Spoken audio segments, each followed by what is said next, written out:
اعظم محمد شہباز شریف کی زیر صدارت وفاقی کابینہ کا اجلاس آج وزیر اعظم ہاؤس اسلام آباد میں منعقد ہوا۔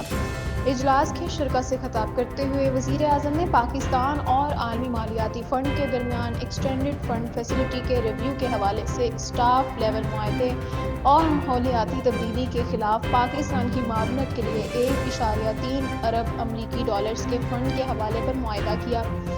انہوں نے کہا کہ IMF کے ساتھ 7 ارب امریکی ڈالرز کا پہلا اسٹاف لیول معاہدے کا ریویو مکمل ہو چکا ہے۔ ان معاہدوں کے ذریعے IMF نے پاکستان معیشت پر اعتماد کا اظہار کیا ہے۔ انہوں نے مزید کہا کہ IMF نے گزشتہ 18 مہینوں کے درمیان میکرو اکنامک استحکام کی بحالی کے حوالے سے پیش رفت، مالی صورتحال کی بہتری اور افراط زر 2015 کے بعد اپنی کم ترین سطح پر آنے اور معیشت میں استحکام پر پاکستان کی تعریف کی ہے۔ IMF نے معیشت میں اصلاحات اور گورننس میں بہتری کے لیے حکومت پاکستان کے اقدامات اور عزم کو بھی سراہا ہے، جو کہ بہت خوش آئند بات ہے۔